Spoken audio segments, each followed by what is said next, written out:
월말 김어준의 김어준입니다. 오늘은 정치. 이제 서울시장 보궐선거가 그러고 보니까 3개월도 안 남았어요. 근데 보궐선거를 떠올리다 보면 또 그런 생각을 했습니다. 아, 실제가 소설보다 드라마틱하다. 지금부터 정확히 10년 전에 2011년 그러니까 서울시장 보궐선거가 있었죠. 당시 우리 정치사에서 최초로 무소속 단기 필마로 서울시장에 당선됐던 박원순은 지금 우리 곁에 없고 당시 박원순에 의해 떠내려갔던 보수의 아이콘이 되려다가 보수의 꼭할콘이 됐던 오세훈 다시 시장이 되겠다고 나섰고 당시 여당 후보로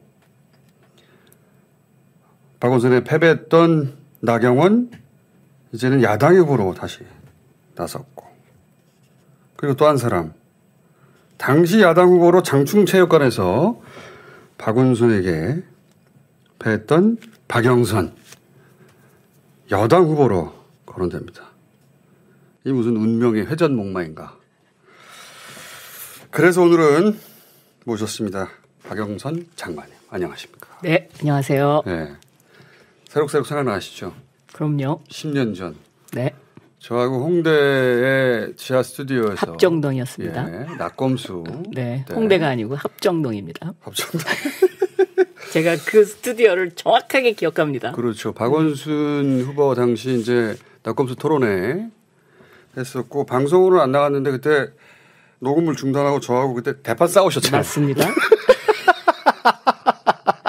삿대질하고 뭐 난리 났었어요. 삿대질까지는 안 했죠. 삿대질 했어요, 장관님. 무슨 삿대질을 해. 아이, 그건 아니고. 울고 불고 뭐 난리 났어요. 그때. 약간 울라 그랬죠.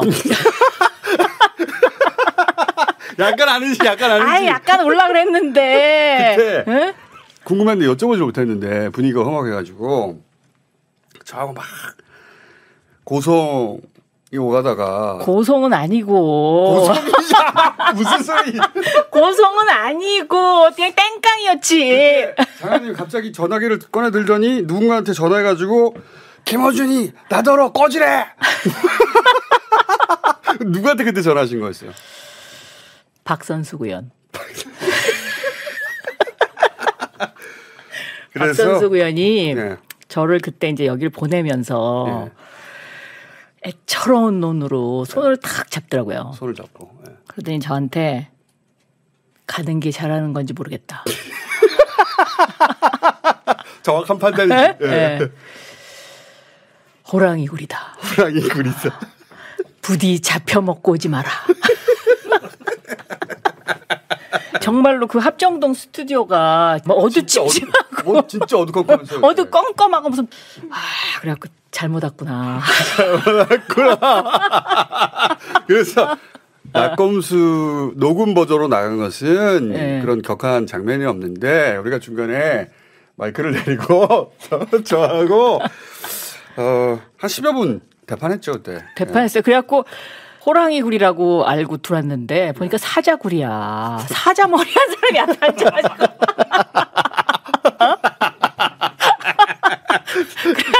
지금 웃으면서 얘기하는데 그때 심각했죠. 그때. 난리 났죠 그때. 심각했어요. 그리고 그때 땡깡을 피지 않으면 정말 완전히 이제 먹히겠다. 먹히겠더라고. 땡깡 정도 아니었죠. 땡깡이지 무슨 땡. 땡깡 너무 귀여운 거고요. 단어가 대단했죠 그때. 예, 대단했고 그래서 이건 일방적 주장입니다. 네. 몇 년간 장관님과 제가 원수 시간을 지냈죠.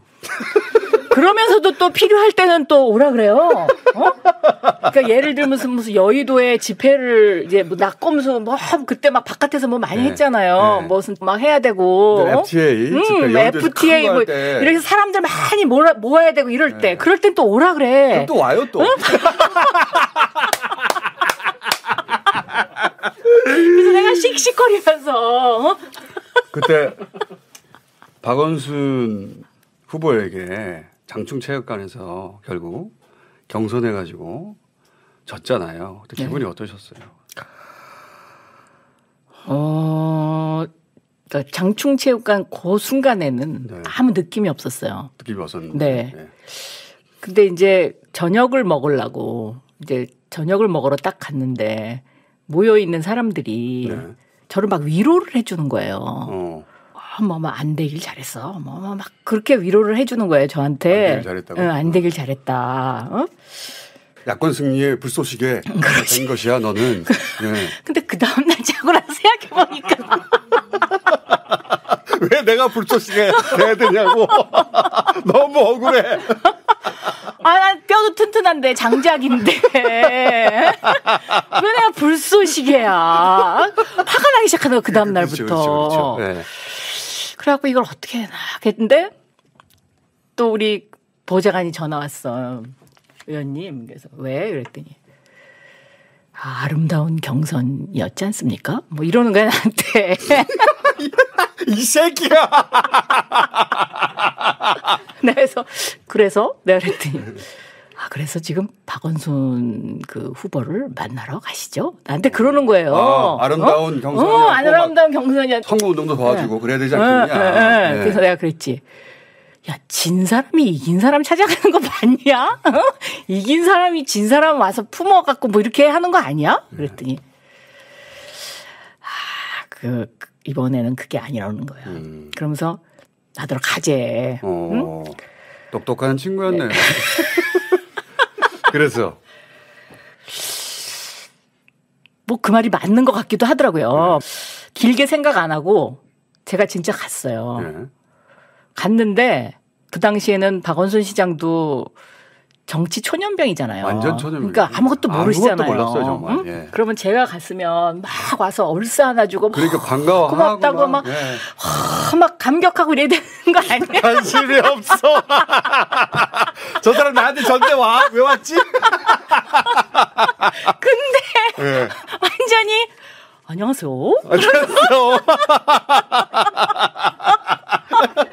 정치의 문법을 모르니까 막 사진 찍고 그래야 되는데 껴안고. 근데 안녕하세요. 그래서 그 이후로 누가 물어보면 네. 나는 그때 불쏘시개가 될 줄 알고 그렇게 나간 것이다. 기꺼이 야권 승리를 위해서 그렇게 표준 답변을 해왔으나 사실은 엄청 분했다 이거 아닙니까? 이제야 밝히지만. 자고 나면 자고 날수록 분한 거야. 시간이 지나면 지날수록 더 억울해. 더 억울하고 그다음에 이제 이 정치를 전혀 모르는 박원순 정치도 모르는 국회의원 한 번 안 해본 사람. 안 해보고. 그 사람이. 지리산에서 왔다 갔다 거리다 지리산에서 왔다 갔다 거리다. 그 수영 깎고선 수영을 깎고는 처음에 이제 저랑 안녕하세요 이러고 만났는데 그 다음부터는 뭐 자기가 필요하면 막 전화 걸어가지고 여기 왜 안 오시는 거예요? 아니 미워 죽겠어. 아니 이러면서 여기 오셔야 되는 거 아니에요? 자, 그럼 분통의 시절을 겪고 자. 서러웠어요. 제가 진짜 서러웠어요. 진짜. 어디 가서 서럽단 말도 못하고. 김호준한테 얻어맞고 박원순한테 무시당하고 제1야당의 후보인데 말이지. 근데 10년 좀 지났잖아요 이제. 지금 되돌아보면 그때 박원순이 되는 게 맞는 거 아니에요? 그럼요. 지금 그렇게 생각하세요? 그럼요. 왜 그렇게 생각하십니까? 그때는 저는 하나도 준비가 안 돼 있었거든요. 그러니까 그때는 저가 이제 뭐에 집착할 때냐면 BBK 검찰개혁. 이거에 집착할 때요. 네. 그래갖고 모든 게 다 거기에 포커스가 돼 있었고 맨날 매일 아침에 신은 진실을 알지만 때를 기다린다. 이거 외우고 다니면서 이 때가 언제냐. 이제 이거 고생 좀 하셨지. 네. 그런데 이제 서울시장이라는 거는 사실 1000만 서울 시민의 삶을 책임지는 사람이잖아요. 근데 이 삶이라는 이 단어 속에는 받침도 리을 미음 뭐 복잡하지만 정말 모든 게 녹아 있는 건데 그러니까는 생각과 준비가 필요한 그런 거더라고요. 정륜도 부족. 그렇죠. 이제는 깨닫는다. 네, 그럼요. 그리고 이제 제가 이제 그 박원순 시장을 처음 만났을 때 그때 캐치프레이즈가 시민이 시장입니다. 이거였거든요. 맞아요. 딱 그걸 보는 순간 아, 이건 안 되는 게임이구나. 그래갖고, 그래서 제가 이제 박원순 시장의 삶에 대해서 사실은 집에 와서 이렇게 찾아봤어요. 이 박원순 시장이 그동안에 세계 곳곳에 도시를 다니시면서 생각 정리를 굉장히 많이 해놓으셨더라고요. 그래서, 이분이 이게 간단한 분이 아니구나. 그렇게 생각을 하는 게 마음속에 있었죠. 마음속에 있었는데, 그걸 표현을 하지는 못했죠. 인정할 제가. 수는 없었지. 인정할 수는 없었죠. 그런데, 그래, 될 사람이 됐다. 이렇게 제가 생각한 거죠. 그렇게 생각하기까지 좀 시간이 걸렸죠, 근데. 그럼요. 시간 걸리지. 박 시장님이 그때 사실 이제 제가 낸 공약도 많이 받아서 실천하시고 네. 그랬거든요. 예를 들면 서울시립대학 반값 등록금 네. 뭐 이런 거. 그러면 저거 내가 한 건데 뭐 이러면서 또 이제 약간 왜 내 이름은 말 안 하고 자기가 한 것처럼 하나. 그래갖고 내가 한 번은 박 시장님한테 네. 이렇게 그 문자를 보낸 적이 있어요. 그 비읍, 이응, 시응 똑같은데. 박영선. 응? 박원순. 그 얘기하시면서 좀 제가 했다고 말하지 마. 억울해가지고. 자. 그런 마음도 있었어요. 자, 그 10년 전 얘기예요. 10년 전에 하여튼 지금은 상상이 안 가는데 장관님하고 지금 화한 대소인데 그때는 대단했어요. 저랑 장관님은 벌떡 일어나가지고 책상 막 질질 끌고 서로. 책상을 친 건 있어 내가 이렇게. 딱 그건 책상만 생각나. 쳤나요. 책상만 소리 쳤어. 지르고 벌떡 일어나가지고 사태질하고. 사태질은 분명히 안 했다니까요. 했어요. 그냥 방향을 제시한 거지. 방향을 제시한 거지. 나보고 꺼지라는 거야. 내가 저 사람한테 화가 났다. 그 방향을 제시한 거지. 왜냐면 거기 그때 딴 사람들도 많이 앉아 있었잖아. 그때 정봉주 의원이 저한테 밤에 전화 왔었어요. 뭐라고요? 내가 말이야. 잘 해결해 놓을 테니까. 잘 해결해 놓을 테니까. 앞으로 나한테 잘해. 뭐 이러면서. 그다음에 주진우 기자는 어떡하지 이거. 아니 박원순 시장 옆에 앉아가지고 싸우면 어떡하지? 싸우면 어떡하지? 싸우면 안 되는데. 생각 너무 웃겨 그때. 하여튼 다른 사람들은 멍하니 있고 저랑 장관님하고 대판했죠. 자, 오늘 시간 좀 되니까 자연인 박영선 이야기를 좀 해볼까 합니다. 우선 보니까 경남 창녕 출신이시고 그죠? 네. 상명여대 불문과로 입학하셨는데 1년 다녔어요. 네. 근데 경희대 지리학과로 편입을 하셨더라고. 네. 왜 여대가 싫으셨어요? 그렇죠. 또 MBC에는 아나운서로 애초에 입사하셨죠. 그때 근데 경상도 출신인 저희 아버지만 해도 그 가시나가 딴따라 해갖고 되겠나. 그런 인식이 있었구나. 그랬어요 조금. 근데 이제 네. 어렵게 아나운서로 들어가신 다음에 바로 기자로 전직하셨어요? 왜 기자로 전직하신 거예요? 그때는 82년 11월 1일 날 입사를 했고요. 기자로 전직한 게 83년도 5월인가 뭐 6월인가 하여튼 뭐 그 정도 될 거예요. 그러니까 굉장히 빨리 전직을 한 거죠. 83년도 초까지만 해도 통행금지가 있었어요. 그러니까 통행금지가 해제되면서 MBC가 마감 뉴스라는 걸 만드는 거예요. 밤 11시 50분에. 그 당시에 사장님이 이제 워싱턴 특파원을 하셨던 분이었는데 미국처럼 나이트라인 같이 밤 뉴스를 해설 비슷하게 만들면서 이걸 여자 앵커를 시키자. 이제 이렇게 컨셉을 잡으시고 처음에는 이제 그 아나운서실에 있는 제 동기 중에 정말 내가 봐도 너무 예쁘고 전형적인 그러니까 그 목소리도 막 그 친구가 꼭 뽑혔어요. 그랬는데 사장님께서 이제 쭉 보시더니 저를 딱 찍으면서 제를 시키라고 그러더래요. 그래서 이제 부장님들이 아니 왜 아나운서 중에 제일 떨어지는데. 그렇지. 그래서 부장님들이 아니 여기보다는 저기가 훨씬 얼굴이 매력적이다. 그랬더니 사장님이 딱 이 사람들아 뉴스는 적당히 생겨야 신뢰감이 있지. 너무 이뻐버리면 뉴스가 뭔지 하나도 기억에 남지 않아갖고 영향력이 없어서 안 돼. 그래갖고 80년대 인식이네요. 그래갖고 이제 그 우리 부장님이 절 딱 불러다 놓고는 너는 말이야 얼굴이 적당히 생겨갖고 되는 사람이니까 앞으로 잘해라. 지금 같으면 이거 완전 그거죠. 그러니까 고발건이지. 고발건. 그래서 내가 그날 집에 가서 얼굴을 한참 봤다니까. 내가 적당히 어디가 뭐가 적당히 생겨. 근데 그때 그럼 아예 기자로? 그러면서 이제 이 사장님이 저가 뉴스하는 걸 한 3개월 보더니 쟤를 아나운서실에 놔두지 말고 그 기자 트레이닝을 시켜라. 알아보셨네. 네, 기자 트레이닝을 시켜갖고 그러면서 이제 다른 기자들하고 똑같이 경찰서 마을이 돌고 이제 이거부터 시작을 한 거예요. 그래갖고 저는 사실은 밤 11시 50분에서 1시에 끝나면 집에 가면 2시잖아요. 그러면 잠이 모자라니까 너무 힘들었거든요. 근데 그때 아마 젊은 시절이라서 그 버틸 수 있었던 것 같아요. 그것까지는 궁금하지 않고요. 사장님이 어떤 의미에서는 지금 박영선 장관의 출발점을 만들어주셨네. 지금 보면 그런 것 같아요. 그러니까 아나운서로 쭉 갔으면 또 다른 길로 갔을 수도 있어요. 그렇죠. 근데 기자가 이제, 되고 그러면서 정치 쪽에서 눈여겨보게 되고 이렇게 길이 그쪽으로 열린 거잖아요. 사실은. 제가 이제 경제부장 하셨죠. MBC 경제부장을 끝으로 2004년도 1월 12일 날 사표 내고 1월 13일 날 열린우리당에 입당을. 열린우리당에서 영입제안이 먼저 온 겁니까? 아니면 사표를 먼저 내신 거예요? 영입제안이 먼저 왔죠. 네. 왜 본인을 딱 찍어서 영입제안을 했을까? 그 당시.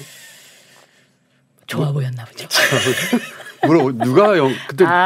그때 이랬어요. 그러니까 이제 그때가 이제 상황이 어떤 상황이냐면 김대중 대통령께서 그 2000년도에 젊은 피수열이라 그래가지고 그렇죠. 그때가 이제 임종석 그렇죠. 이인영 이런 이제 그 386 세대들이 많이 들어왔을 때죠. 수혈됐죠. 그때도 저한테 사실은 영입제의가 있었어요. 영입제의가 있었는데 그 당시에는 제가 정치에 대해서 전혀 관심이 없었기 때문에 나 이런 방송에 있다. 그렇죠. 네.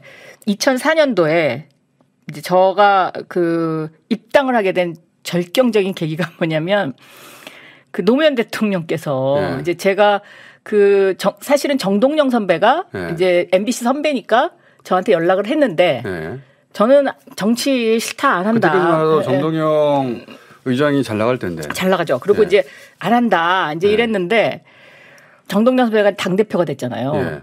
당대표가 된 날 밤에 저를 만났죠. 의장이라고 불렀어요. 네, 그때 당의장이죠. 당의장. 근데 그 전에 노무현 대통령께서 정치를 전혀 모르는 대변인이 필요하다.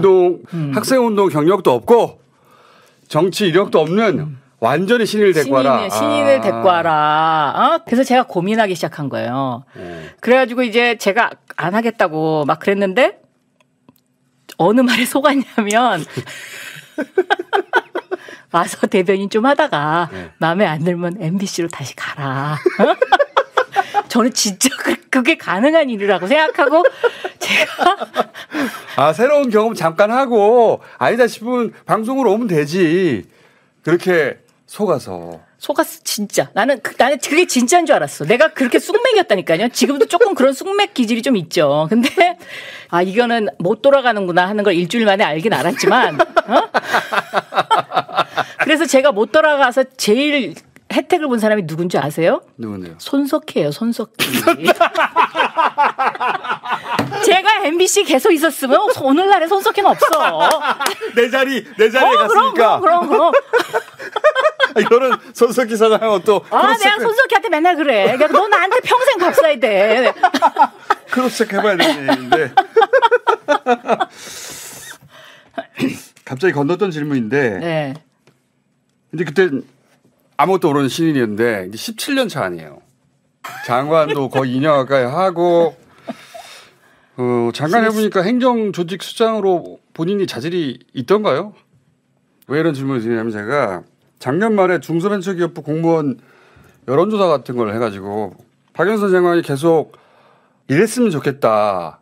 아니다가 8%밖에 없어.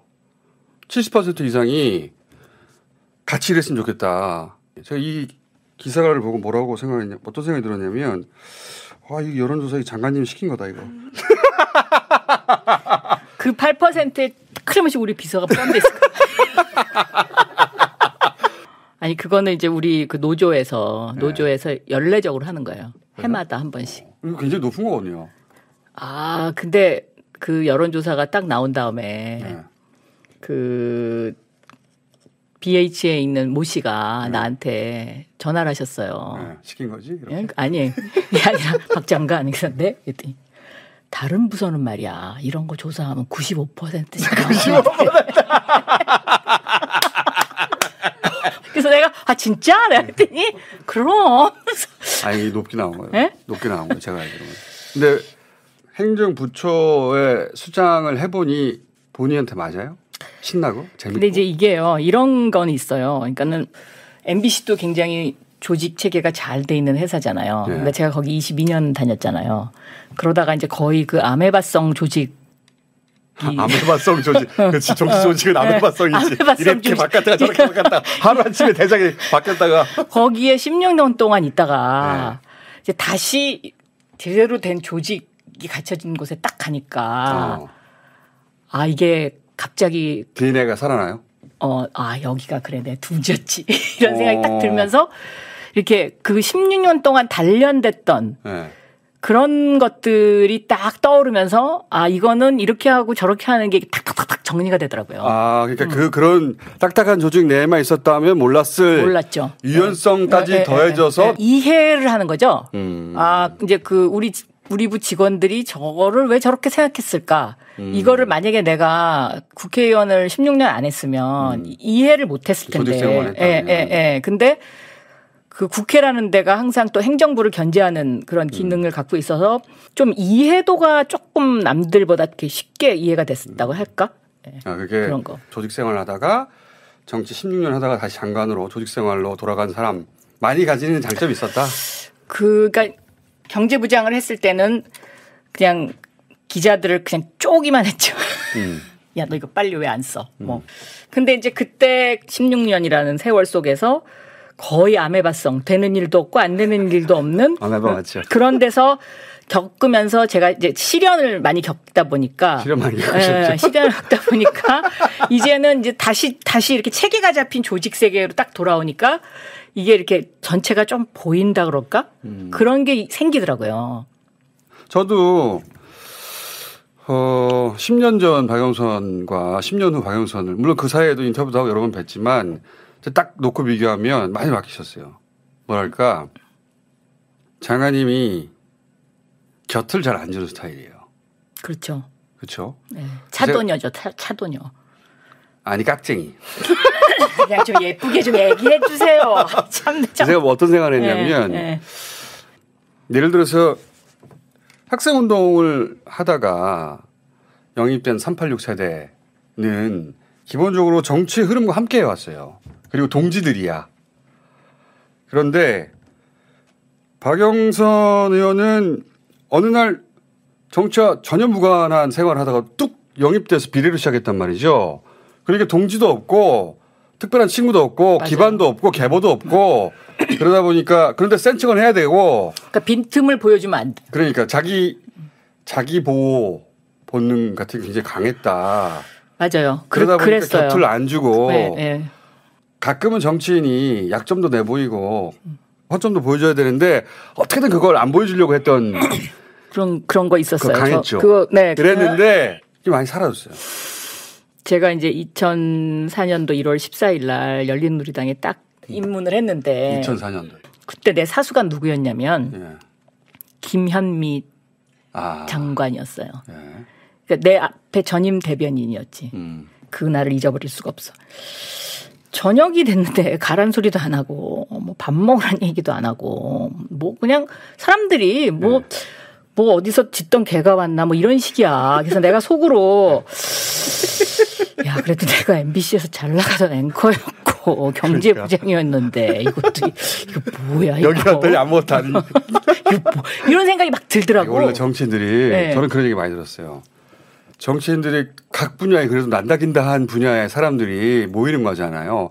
근데 거기 들어가는 순간 완전 초등학생 취급을 하고 안 보이는 취급을 하니까 처음에 적응을 못 한다고. 그래갖고서는 이제 그러는데 그래갖고 이제 나도 그래 그러면 나도 뭐 니들이 나한테 말 안 거니까 나도 말 안 걸고 니들 언제까지 퇴근하나 보자. 그러고서 이제 나도 앉아 있었어 축 치고. 네. 어? 밤 12시가 됐는데 김현미 대변인이 나한테 탁 이러는 거예요.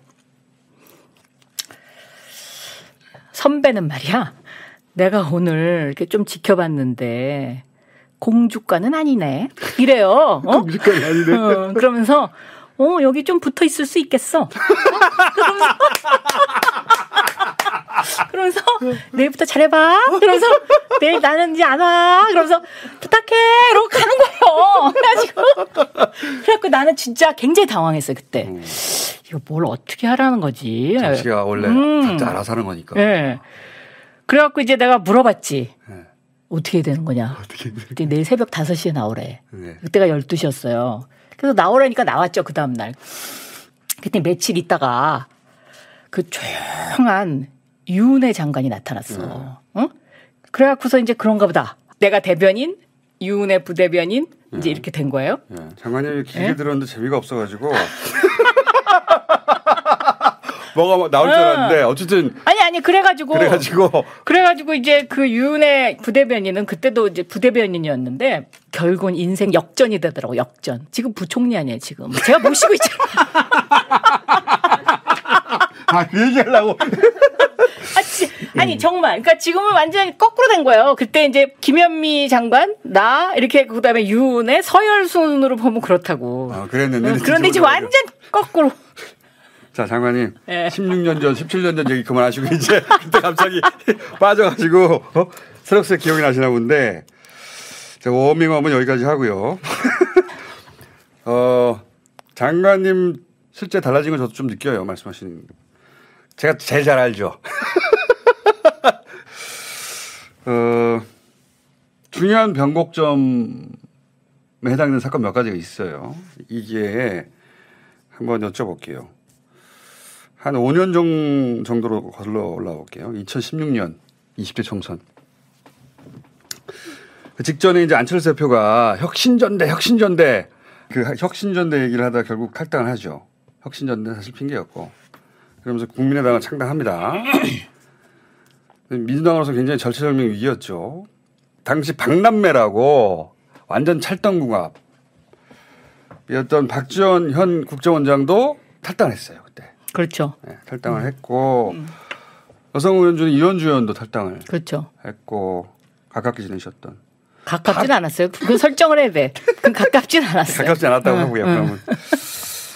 당시 박영선 곧 탈당한다. 보도 엄청 쏟아졌어요.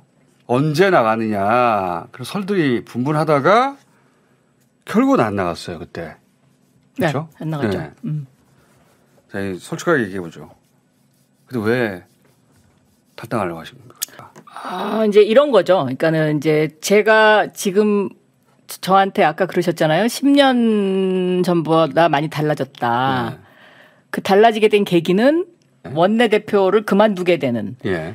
그 이후부터 제가 이제 달라진 거고요. 그게 결정적인 계기예요. 그게 결정적인 그때도 욕 많이 먹으셨죠 그때. 그럼요. 예. 많이 들었죠. 그러니까 이제 그게 결정적인 계기고. 내가 해왔던 정치의 방식.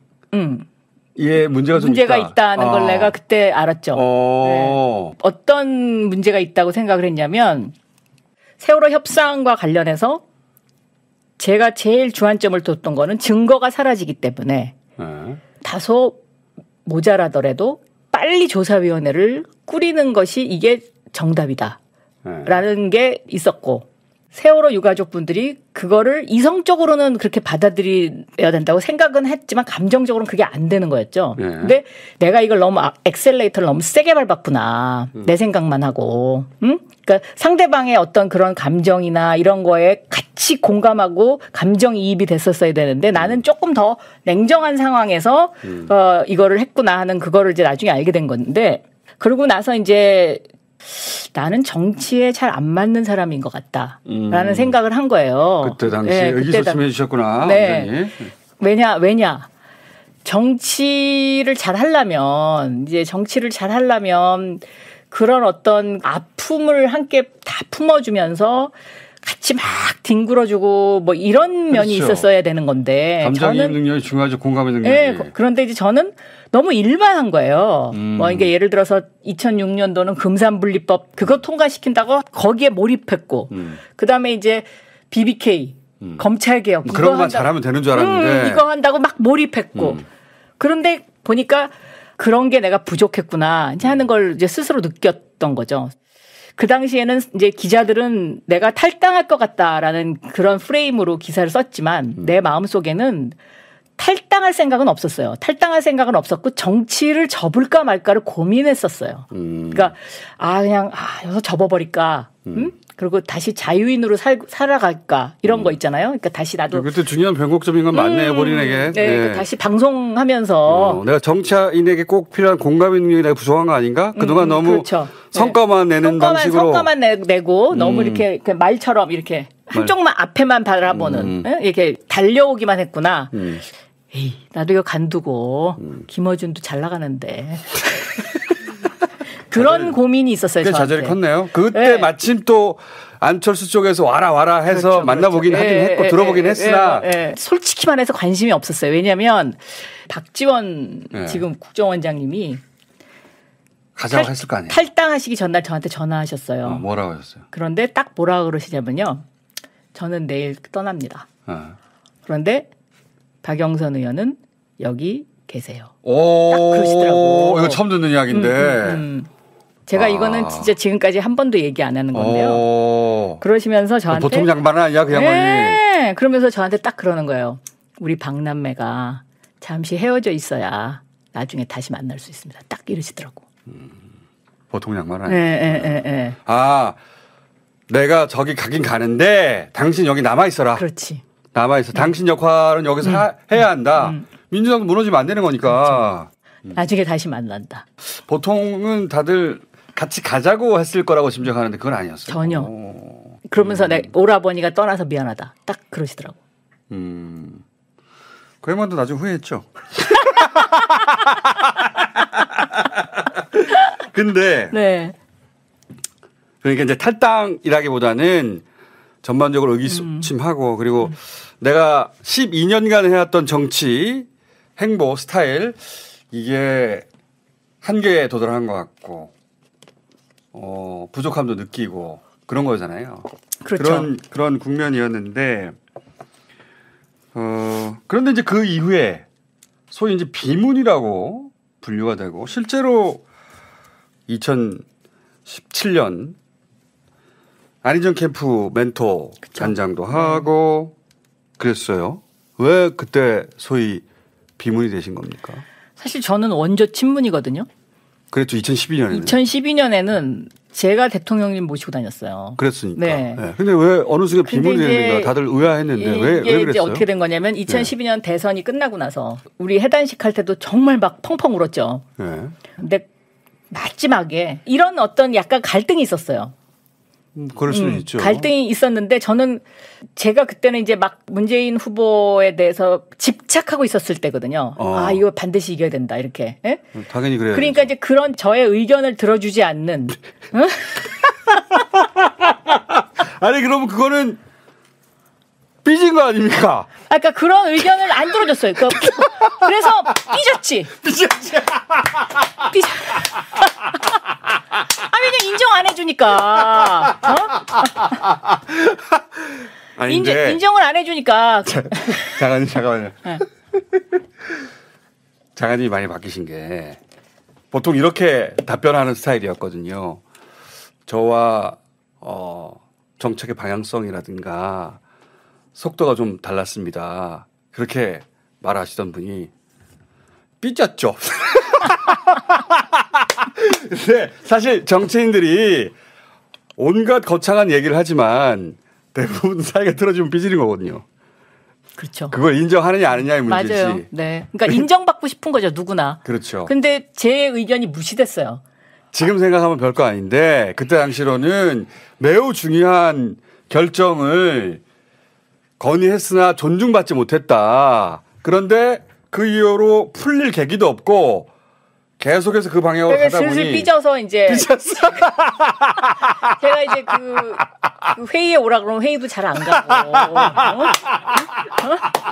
그다음에 아니 그때 물어봤으면 틀림없이 정책과 노선이 어쩌고 그렇게 하셨을 텐데 그래갖고 회의에 오라면 대부분 정치 삐지는 거거든요. 회의에 오라면 회의도 잘 안 가고 속마음은 어떤 삐져서 전쟁도 나요. 나라끼리. 속마음은 어떤 거였냐면 내가 회의에 안 오면 부르겠지. 박영선 왜 안 왔어? 좀 와. 이러실 줄 알았는데 찾지도 않아. 원래 정치인들이 온갖 그럴듯한 얘기하지만 나 삐지는 거건데 그거 인정하실지 몰랐어요. 갑자기 생각나는데 아까 잠깐 언급했던 이현주 의원 지금 밖에 나가서 이렇게 고생하는 거 보면 무슨 생각 드세요? 제가요.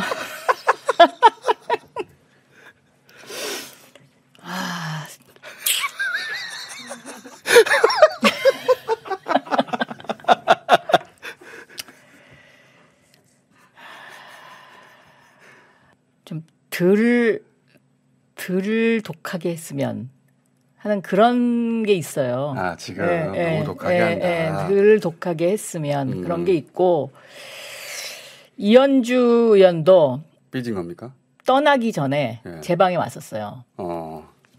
이현주 의원도 자기를 인정해주지 않는 거에 대한 일종의 반항심? 저는 그렇게 느꼈어요. 본인은 모르겠어요. 어떻게 생각할지 모르겠는데 나름대로는 왜냐하면 2012년도 대선 때 이현주 의원도 나름대로는 그 당시에는 참 열심히 했거든요. 열심히 했는데 충분히 인정받지 못한다. 그런 게 있었던 것 같아요. 네. 그리고 또 문재인 대통령의 스타일이라는 게 경상도 남자 전형적인 맞아요.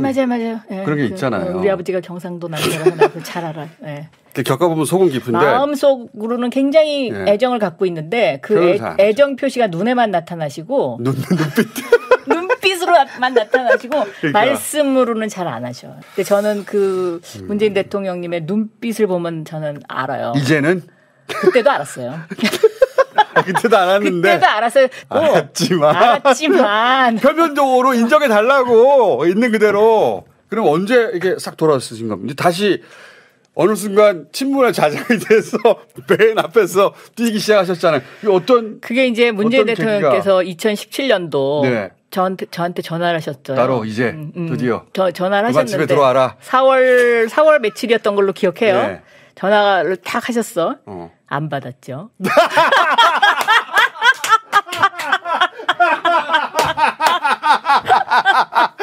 일부러.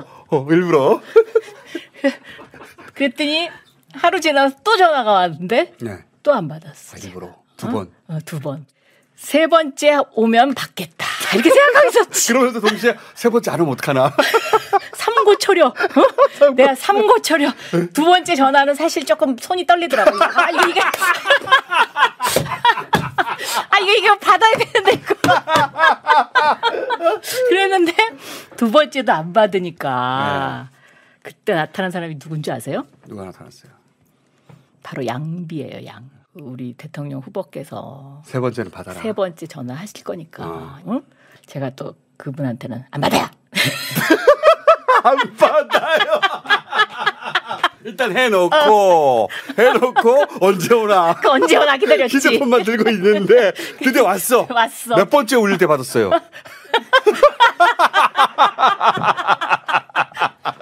그래서 전화를 받고 모든 게 눈녹듯이 다 사라졌고 전화 받는 순간에 한순간에 다 사라졌죠. 그렇죠. 마음은 그랬는데 목소리는 좀 약간 냉랭하게. 네? 그래갖고 이제 만났죠. 만났고 대통령 선거를 한 달여 앞둔 사람을 앞에 앉혀놓고 3시간 동안 그동안 섭섭했다는 얘기를.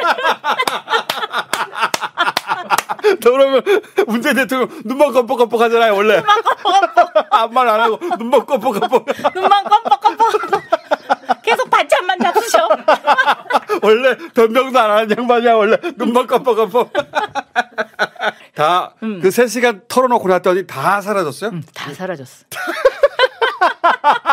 그때부터 그냥 친문의 자장이 된 거 아닙니까?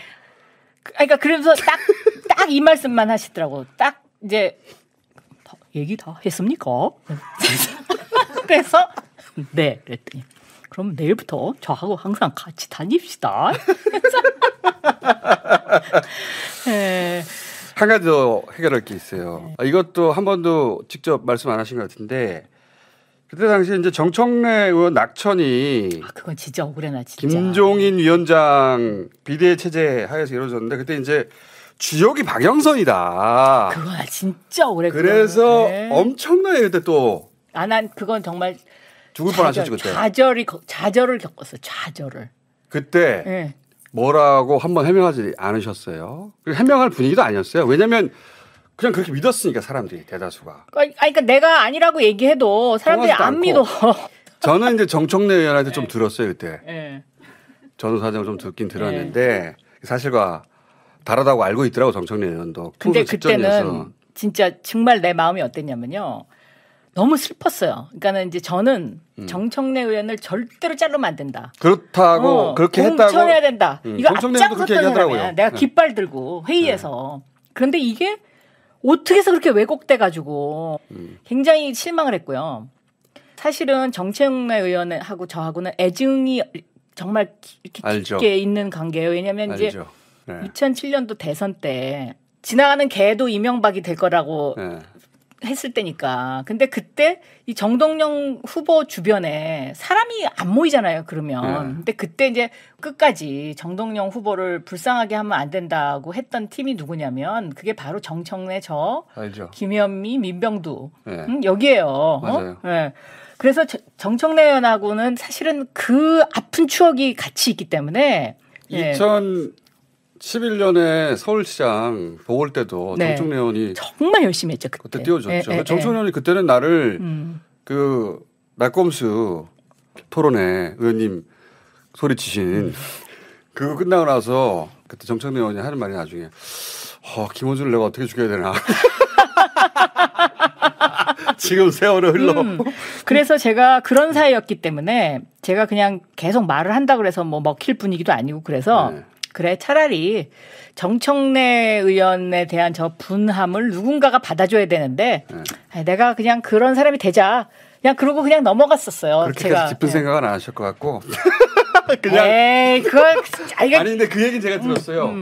가장 강하게 반대하고 심지어는 거의 울부짖었다. 정청래 자르면 안 된다고 비대위 회의에서 그래서 들었어요. 정청래 의원도 그렇게 알고 있고. 근데 이제 그때는 의원님이 그렇게 말한다고 뒤집힐 만한 분위기는 아니었어요. 그렇죠. 그때 미운털 많이 바뀌셨죠 그때. 그때요. 제가 제 지역구에 이제 갔는데 어떤 젊은 엄마가 나한테 딱 그러는 거예요. 왜 정청래를 이렇게 싹 갖고 내가 너무 놀래가지고 야 이게 보통 심각한 일이 아니구나. 와 근데 그게 한번 그렇게 왜곡 잘못 전달되고 나니까 그걸 바로잡는다는 게 어렵죠. 그거를 제가 그때 알게 된 거죠. 그때 타겟이 되셨죠. 타겟이 되셨고 그리고 또 그 김종인 위원장하고 가깝다는 이유 때문에 가깝긴 했으니까 그거가 많은 오해를 불렀던 것 같아요. 제가 보기에는. 자 이제 현재로 다시 가져와가지고 장관하고 대통령으로 함께 일해본 거 아닙니까 2년 가까이. 그렇죠. 대통령 문제는 어떻습니까?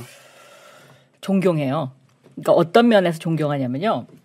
2020년 총선 때 당시에 2월 달 상황만 됐을 때도 마스크 대란 나고 그렇죠. 뭐 완전히 총선 다 지는 분위기였잖아요. 그렇죠. 코로나 때문에 코로나 때문에 이제 큰일 났다. 근데 대통령께서 저는 웬만하면 그렇게 되면 화내실 것 같아요. 말 한 번도 안 내세요. 회의하면서. 그 특유의 차분함으로 자 이제 마음을 가다듬고 국민들을 위해서 장관님들께서 이 일을 잘 차분하게 진행해 주기를 바란다고 그렇게 말씀을 하시는데 저는 그때 그걸 딱 들으면서 야, 나 같으면 저렇게 말할 수 있을까? 나 같으면 아마 지금 거의 그러니까 서류 같은 거 이런 거 뭐 하나 더 집어 던지고 싶은 심정 그런 심정이죠. 그래서 제가 그걸 보고 나도 화를 내면 안 되겠구나. 깨달으면 참 단순해. 나도 화를 내면 안 되겠구나. 나도 참아야 되겠구나. 그 양반의 특장점이요, 사실. 어떤 상황에서도 침착하고. 네. 남 탓 안 하잖아요, 그리고. 그렇죠. 그거 진짜 어려운 건데. 그러니까 그 항상 평상심을 유지한다는 거. 네. 그게 굉장히 힘들잖아요. 근데 그 평상심을 유지하고 계시죠. 저는 그건 보통 내공으로는 힘들다고 봐요. 그리고 아마 역대의 그 어느 대통령도 저렇게 평상심을 유지하면서 국정을 끌고 갔었던 사람은 없는 것 같아요. 대통령 문재인이 되고 보니 더 대단한 것 같다는. 네. 가까이 지켜보니까. 예. 이제 그 2017년도에는 제가 뭘 느꼈냐면요. 네. 국정 전반에 대한 거를 다 파악을 했던 경험이 있기 때문에 그렇죠. 정책을 와서 이제 우리가 대선에서 이거는 앞으로 이렇게 가야 되고 이렇게 보고를 정책을 쭉 하시면 쫙 정리를 하셔요. 근데 그렇게 그 사회 전반에 대해서 정리하기는 쉽지 않거든요. 어떤 분야는 잘 알지만 어떤 분야는 모를 수도 있고 뭐 이렇잖아요. 옆에서 그때 딱 보면서 2017년도에 대통령 진짜 잘하시겠다 그랬는데 요즘도 보면 국무회의 때 질문을 사전에 미리 이거 질문한다 이런 거 없어요. 네. 그냥 핵심을 팍팍 찌르셔요. 그럼 거기서 장관들이 대답 못해서 쩔쩔매는 경우도 꽤 있어요. 저도 한번 그랬으니까. 국정을 정확하게 깨고 있군요. 더 정확하게 근데 깨고 그걸 계세요. 평상심을 유지하며. 평상심을 유지하시고 그다음에 잘 표현을 안 하시는 거예요. 기분 좋다 뭐 이런 걸 표현을 잘 안 하시니까 그게 이제 전달이 잘 안 되는 거죠. 국민들한테. 근데 사실은 다 판단하고 계시는 거죠. 판단하고 계시고 이 지점에서는 이거는 이 장관이 이렇게 해줘야 되는데라는 걸 다 판단하고 계시지만 그렇게 하도록 유도를 하시지 너 이렇게 해 이렇게는 안 하셔요. 무척 좋아하시는 것 같네. 본인이 생각하는 본인의 강점은 뭡니까? 저는 부드러운 직선이죠. 이 말은 누가 해주신 거냐면요. 네. 도정환 의원님. 부드러운 직선. 예. 그럴듯합니다. 예. 약점은요? 약점은 좀 너무 직선적이지 않나. 그다음에 이제 좀 뭘 해야 된다고 생각하면 그냥 거의 아우토반을 달리는 수준으로 몰고 가는 좀 그런 것도 좀 있죠. 네. 장악력 돌파력은 있는데 네. 주변이 지금 어떤 상황인지 잘 안 살피고 혹은 뭐 주변에 상처받고 떨어져가는 사람이 있는지 없는지 모르는 채 막 앞으로 달려간다. 네. 그래서 이제 그런 거를 좀 이렇게 잘 살피고 가는 거 이런 것들을 중소벤처기업부에 와서 많이 느끼고 배웠죠. 특히 소상공인 문제 같은 거. 본인은 지명도도 높고 정치도 오래 했고 선거 나가서 떨어져 본 적도 없고 장관도 잘한다고 평가받고 있으나 왜 본인한테 열정적인 팬이 없을까요? 열정적인 팬층이 없다면 그거는 사람들의 잘못이 아닐 거 아니에요. 그렇죠.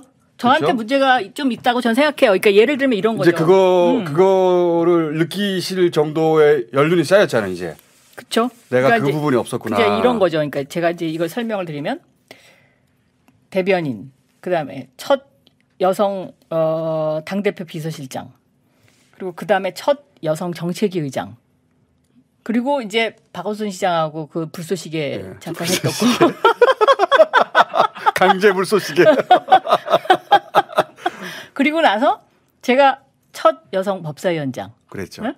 그리고 그다음에 그때 첫 잘하셨어요. 여성 원내대표였어요, 제가. 네. 근데 제가 이제 원내대표를 중간에 그만두었을 때 누가 저한테 이렇게 얘기했어요. 너 말이야. 그 법사위원장 2년을 굉장히 멋지게 했잖아. 잘했죠. 그러면 1년 쉬었어야 되는 거야. 그런데 너 직진했잖아. 아, 너무 욕심도 많고 좋은 것만 하려고 하고 그리고 그러니까 약삭 빠르고 약삭 빠르진 않고. 어쨌든 그런 이미지. 약삭 빠르진 않아요, 진짜. 그리고 근데 그 사이에 누구한테 곁을 준 것도 아니고 공감 능력을 발휘한 것도 아니고 마치 초고속 승진하듯이 그런 이미지. 그러니까 너 그때 1년 쉬었어야 되는 거야. 그러니까 사람들 마음속에 널 도와주고 싶은 생각이 없었던 거지. 이렇게 얘기하더라고요. 정치인들도 그렇지만 대중들도 잘 나가는 사람이고. 그렇지, 잘 나가고. 게다가 근데 저는 사실 뭐 굉장히 힘들었다고 생각했는데 그때 한번 훅 꺼지면서 아예 정치를 그만둘 생각도 한 것이고. 그렇죠. 그렇죠. 그때 이제 본인한테 내면적으로는 본질적 변화가 여러 가지 일어났으나 비문이 되면서 인정받지 못하고. 그러니까 비문까지 됐어. 인정도 못 받고 사랑도 못 받고 그러다가 문재인 캠프에 2017년에 합류하면서 사실은 박영선이 다시 탄생한 거나 마찬가지네요. 어떤 의미에서는. 그렇다고 봐야죠. 그러니까 이런 거예요. 그래서 이제 원내대표 그만두고 나서 어떤 정치인이 저한테 책을 한 권 보냈어요. 근데 책 제목이 후흑학이에요. 정치를 하려면 거물줄도 알아야 된다고. 그렇게 써놨어요. 그래서 내가 이 후흑학이라는 책을 막 열심히 봤어요. 그랬더니 이게 전부 남 사기치는 얘기. 옛날에 기자 시절에 왜 정치인들을 싫어했냐면 정치인들을 만나고 나면 딱 어떤 느낌이냐면 이 양복 바지 여기 이렇게 넓적다리 여기가 맨질맨질 다른 거 있잖아요. 그렇지. 딱 그런 느낌이었거든요. 그게 너무 싫었어요. 그래갖고서 이제 저는 겉과 속이 다르고 뺀질뺀질하고 미끌미끌. 미끌미끌하고 미역 같아 꼭. 미끌미끌.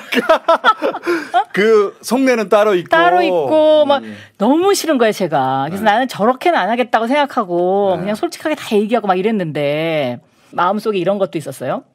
그 아까도 얘기하셨지만 민주당이라는 이 구성원 중에 상당 부분이 386 운동권이잖아요. 그렇죠. 그러니까 이분들은 선배가 있고 후배가 있고 역사가 있고 그 80년대 아스팔트에 그 땡볕에 앉아가지고 6월의 봄 이거 했던 거잖아요. 근데 사실 저는 그때 뭐 했냐면 TBC 라디오에서 아르바이트를 하고 있었어요. 내 친구들이 거기 그 시청 광장에서 땡볕에서 고생하면 나는 그 아르바이트로 그때 한 달에 한 25만 원인가 벌었으니까 꽤 큰 돈을 버는 거예요. 그거 들고 가갖고 밤에 가서 뭐 맥주나 치킨이나 사주고 그러고는 그 정도로 그 정도 미안한 마음은 좀 있었어요. 그래갖고 사주고서는 근데 저는 그러지는 못했거든요. 그렇게 이제 이 당의 구성원들이 그런 분들이 있었는데 이분들이 대한민국의 민주화를 위해서 청춘을 바쳤던 그 부분을 아주 진하게 인정해줘야 된다는 거를 10년 만에 깨달았어요, 제가. 네. 그 전에는 제가 어떻게 생각했냐면, 그래, 너희들 대한민국 역사에서, 그래, 당신네들이 역할을 하긴 했는데. 역할을 했고, 중요한 일을 했어. 그래. 그런데 너희들은 그다음부터 술만 마시고 공부를 안 했잖아. 그러니까 나는 이런 거에 대해서 좀 화가 났던 거예요. 그러니까 알았어. 젊을 때 정치한 건 알겠는데 지금은 이렇게 나이브하고 엉성하게 하고 있지 않니 니네. 내가 인정 못하겠다. 니네 실력을. 그런 마음이 한 구석에 있었어 내가. 그건 또 거꾸로 내가 운동을 안 했기 때문에 그렇게 합리화하는 것도 있었겠죠. 내가 그런 마음이 한 구석에 있었는데 이런 어떤 약간 반감 한 같은 게. 10년쯤 지나고 났더니 딱 무슨 생각이 드냐면 이 사람들이 없었으면 대한민국의 민주주의라는 게 어디로 갔을까? 김대중 노무현 10년을 했으니까 대한민국 민주주의가 제대로 갈 거다라고 사람들이 생각했잖아요. 근데 그 다음에 정권이 바뀌고 나니까 이게 다 완전히 역진을 하기 시작하잖아. 이게 다 거꾸로 가기 시작하잖아. 그 10년 사이에 절실하게 깨달으셨구나. 그래서 그때 깨달았어요. 이 사람들이 그때 1980년대에 그 고생하고 그 난리치면서 겪었던 그 사건들이 나같이 그 방송국에 있어갖고 이런 지식인임네 하고 하는 이거와 비교할 수 없는 거구나. 그때는 더 훨씬 위험하고 절박했으니까. 그거를 깨달은 거예요. 원래 늦게 깨닫는 게 더 무서워요. 원래. 한때는 이제 이 국회에 오고 정치에 온 거를 엄청나게 후회했었거든요. 네. 근데 이제 지금은 어떻게 생각하냐면 대한민국 민주주의에 대한 평가나 이런 것도 제대로 내 스스로 내리지 못했을 거고. 수박고 달티로. 수박 그다음에 성격도 개조가 안 됐을 것이다. 왜냐하면 이 국회의원이라는 건 성격 개조하기에 제일 좋은 직업이에요. 아니, 그러니까 요새 보세요. 정청래 의원도 눈빛이 바뀌었잖아요. 굉장히 뭔가 이렇게 포용적으로 다시 국회의원 되고 나서 한 4년 쉬고 다시 국회의원 되는데 굉장히 포용적인 눈빛. 반도인 됐어요. 그렇죠. 네, 반도인 됐어요. 자연인이 어떻고 뭐 이런 소리 하더라고요. 자연인이 어떻고. 근데 그거 안 어울린다고. 아니 장관님 저는 10년 전부터 시작해가지고 중간에도 계속 만나왔고 변화를 느껴요. 사람들은 잘 못 느껴요. 굳이 알아보고 싶지 않거든요. 관심은 곧 사랑이죠. 그러니까 저는 2017년 18년 언제 그 즈음부터 박영서 바뀌었어. 느꼈는데 구체적으로 들어보고 싶었던 겁니다. 네. 자, 서울시장 얘기는 하나도 안 했네. 상대 후보로서 안철수 어떻게 평가하십니까? 짧게 가보죠. 근데 그 이름에 다 있지 않나요?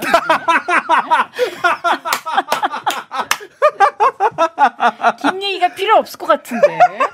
저는 굉장히 신기하게 생각하는 게 제가 어디 라디오 방송에서 그냥 저는 이름도 한 번도 얘기도 안 하고 그냥 갈짓자 행보를 한 사람에게 서울을 맡길 수 있습니까? 딱 이 한마디 했는데 그게 다 그냥 내가 안모 씨를 지칭한 거로 나오는 거예요. 기자들도 다 이렇게 느끼나? 이렇게 생각했죠. 자, 네. 짧게 가보죠. 네. 나경원 전 의원은 상대로 어떻게 평가하십니까? 다 이름에 있어요. 경원의 뜻이 뭔지 한번 보세요. 경원. 오세훈 전 시장. 있어요 이름에. 세훈. 처세에 도움이 되는 교훈 이런 뜻이거든요. 처세 잘 하시잖아요. 조건부 출마 이런 거. 조건부. 네? 좋아요. 그러면 당내에서 지금 우상호 의원은 출마를 했고 박주민 의원은 뭐 할지 안 할지 아직 결정을 스스로 못한 상태인 것 같아요. 우선 출마한 우상호 의원 같은 경우에 우상호 의원도 뭐랄까요. 우상호 의원이 가지고 있는 고유한 가치가 잘 대중들한테 전달 안 된 케이스죠. 그런 면 좀 있죠. 굉장히 매력적인 분이에요, 사실은. 근데 이제 당내 탄탄한 지지 기반이 또 있긴 있어요. 그럼요. 그렇죠. 그럼요. 그러니까 우상호 의원이 당내 기반이 있고 그리고 인간적으로 매력적인 부분도 있다는 거 아시잖아요. 네. 네. 더군다나 그날 불쏘시개 할 때 서울시 조직위원장이었어요. 좋은 정치인 맞잖아요, 우상호. 그렇죠. 근데 우상호 의원이 아니라 본인이 돼야 되는 이유가 뭡니까? 우상호 의원도 저는 좋은 후보라고 생각해요. 네. 그런데 제 전공이 도시지리학이에요. 정치지리학, 경제지리학, 인구지리학, 도시지리학 뭐 이렇게 배워요. 최근에 지리의 힘이라는 책 아시죠? 베스트셀러 중에 하나예요. 책을 안 읽고. 예. 여하간 그런데. 근데 그 지리의 힘의 서문에 보면 우리 삶의 모든 것은 지리에서 시작된다 이렇게 돼 있어요. 어느 정도 맞는 말이라고 예. 도시에 대한 관심이 제 전공이었거든요. 그래서 어떻게 보면 저의 그 오랜 머릿속에 축적된 제가 그래서 도시를 걷다 이런 것도 시리즈로 쓴 것이 꽤 있고요. 그 서울이라는 도시의 방향을 어떤 식으로 끌고 가야 이것이 그 도시에 사는 사람들한테 쾌적한 삶을 줄 수 있을까? 이런 거에 대해서 이제 한번 생각을 오랫동안 했기 때문에 그래 이거 한번 해보고 싶다 이런 생각을 했었죠. 그러니까 언제 기회가 된다면 내가 오랫동안 관심이 있었던 도시를 설계하고 그 속에 사는 삶을 설계하고 그런 거 꼭 해보고 싶다. 네. 그러니까 이게 정치적 기회로 다가왔기 때문에 덥석 하는 것만은 아니다. 네. 원래 제가 좀 그래서 이제 서울을 걷다라는 책도 내고 그래갖고 이제 서울의 뒷골목 이야기 뭐 이제 이런 것도 낸 적도 있어요. 물론 보시지 않았겠지만 그런 관심, 그 오래된 축적의 시간의 관심 그리고 서울의 미래에 대해서 얘기해보고 싶은 마음. 저는 사실은 그 이제 서울시장이라는 자리를 대권으로 가는 징검다리 이렇게 해석을 많이 하시는데요. 저는 그건 아니지 않나 생각해요. 일단 전화 받으세요. 전화를 끊으시거나. 그렇기 때문에 서울시장은 정청래 의원 전화예요. 기가 가려운가 봐. 자기 얘기하는 줄 알아. 서울시장은 저는 징검다리가 아니다. 네, 대통령의 징검다리를 생각하는 사람을 뽑아서는 안 된다고 생각해요. 알겠습니다. 예, 예. 정책을 어떻게 할 거니 하는 건 사실 앞으로 많이 하실 테니까 이야기를 그 얘기 제가 안 여쭤볼게요. 박영선은 누군가 오늘 각각 여러 가지 버전으로 기억도 할 텐데 지금 박영선 누군가 제가 한번 짚어보려고 여러 가지 질문 드린 건데 그래서 서울시장과 무관한 질문들 몇 가지만 더 드릴게요. 검찰의 수사권 기소권 완전 분리해야 됩니까? 그렇게 가야죠. 네. 검찰에 수사 개시권을 주는 일을 제가 했어요. 이명박 대통령 시절임에도 불구하고 그 법을 통과시킨 사람이 저고 그래서 첫 단추를 제가 끼워줬기 때문에 저는 이 검찰 개혁에 대해서 저 나름대로 어떤 자부심을 갖고 있는 사람인데 근데 지금 문재인 정부에서 여기까지 온 것 정말 대단한 거예요. 이거는. 어려운, 그러니까 쉬워 보이지만 굉장히 어려운 거예요. 여기까지 온 것도. 문재인 대통령 아니면 못하죠. 네. 네. 근데 수사권 기소권을 분리해야 돼요. 그게 검찰 개혁의 최종 목표예요. 네. 자, 추미애 장관이 혹시 본인의 라이벌입니까? 그런 생각 해보신 적 있어요? 저는 그렇게 생각 안 해요. 제가 원내대표 나갈 때도 추 장관 따로 만나서 밥 먹으면서 제가 원내대표 좀 나가려고 하는데 도와달라고 했어요. 그랬더니 추 장관이 그때 흔쾌히 그래요? 그거 될 것 같은데요? 딱 이렇게 얘기하시더라고요. 예. 그래요? 그런 관계예요? 굉장히 저한테 그때 흔쾌하게 그렇게 얘기해 주셔서 저 깜짝 놀랐어요. 라이벌은 아니고 추 장관의 장점이 뭡니까? 추진력이죠. 역시 추시니까.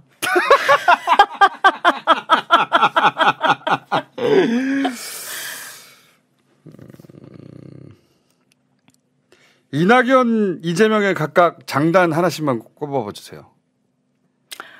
이낙연 대표님은 장점은 신중하다. 그것이 또 단점이 될 수 있다. 이재명 경기도지사는 장점은 판단력이 빠르다. 네. 근데 그것이 또 단점이 될 수 있다. 너무 꽁으로 먹는 거 아니야? 하나만 얘기하고. 재난지원금 선별 보편 논란에 대해서 어떻게 생각하세요? 보편적 지원이 필요하면 보편해야 되고요. 선별적 지원이 필요하면 선별해야 됩니다. 둘 다 섞어 써야 된다. 네. 정책을 어느 정도 유연하게 가져가야 된다고 생각합니다. 예. 아니 실제로 우리가 작년에는 보편적 지원을 한번 했었고 정부가 집합금지 명령을 내렸기 때문에 거기에 대한 보상은 해줘야죠. 선별적으로. 상황에 맞게 둘 다 잘 그렇죠. 섞어서 정책적으로 네. 구사하면 되는데 그렇죠. 이렇게 갈라져 싸울 일이 네. 아니다고 네. 보시는 네. 거네요. 네. 알겠습니다. 시간이 꽤 됐어요. 그러네요. 예. 지금. 박영선은 어떤 정치인인가 어디까지 와 있나 어느 정도는 파악한 사람 파악했을 것 같고 그렇습니까? 예, 여전히 싫은 사람 싫을 것이고 이번 보궐선거 네. 어떻게 될 거라 보세요? 우리가 정말 젖 먹던 힘까지 다 끌어 모아서 싸워서 이겨야죠. 본인이 만약에 쉽지 않아요. 쉽지 않은데 쉽지 않은 선거예요. 쉽지 않은 선거. 네. 근데 본인이 당내 후보가 되면 이길 자신이 있다? 저는 이번 서울시장 선거를 생각하면 문재인 대통령님의 눈빛이 생각나요. 말씀은 한마디도 안 하시는데 그 눈 속에 간절함이 서려 계셔요. 자, 수고하셨습니다. 오늘 여기까지 하겠습니다. 감사합니다. 끝! 네.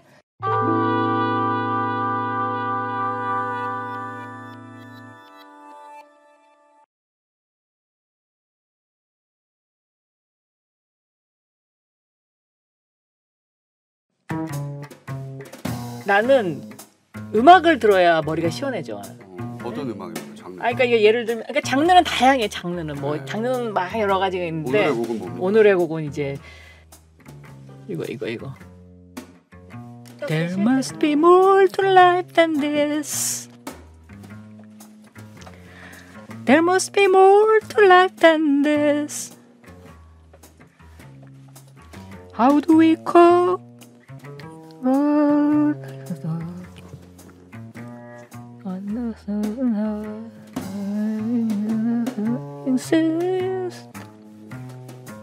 한번 해보세요. 빰, 빰,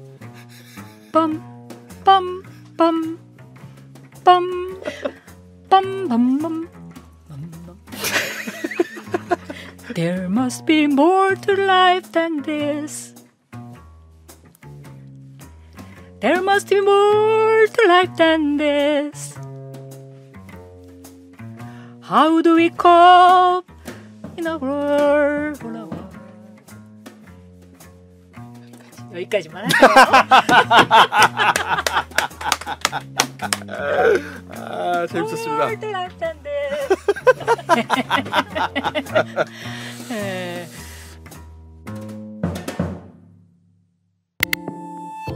월말 김어준 오디오 매거진으로 만들었어요.